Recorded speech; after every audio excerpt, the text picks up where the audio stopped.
तय कर लिया था कि मैं यहाँ पे आपको एक बार भ्रमण कराऊंगा। देखिए मैं अभी पहली बार आया हूँ।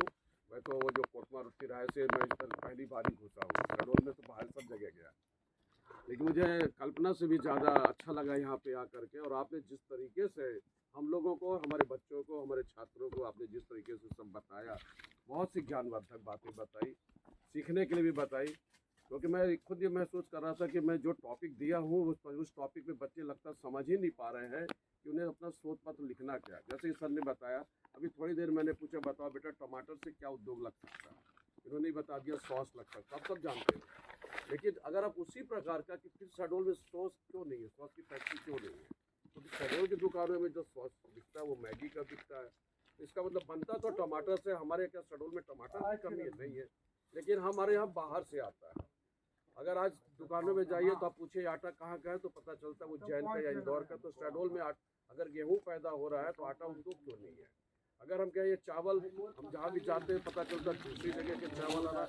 चावल भी यहाँ भी पैदा होता है, चावल की मिलें क्यों नहीं है, राइस मिलें क्यों नहीं है।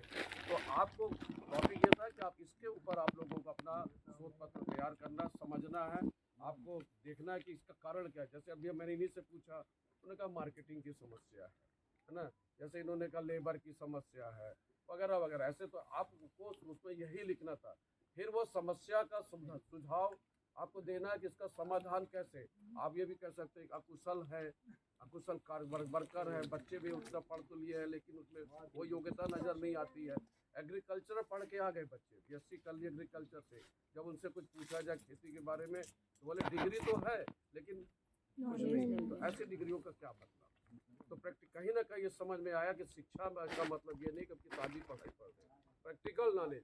यानी जैसे यहाँ पे खेत में अब जैसे सर है, वहाँ पे वो कैसे लगा रहे हैं, कैसी जमीन होनी चाहिए, कैसा हमको यहाँ पे मौसम होना चाहिए, मिट्टी कैसी होनी चाहिए, खाद कौन सी डालनी चाहिए।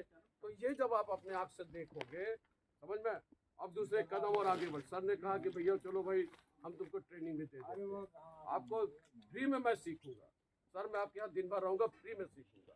2 साल 3 साल तक आप फ्री में यहाँ पे इनको दे सकते हो और सीख लो। सीखने के बाद सर ने बोला चलो ठीक है 2 साल तो सामने वाले मेरे से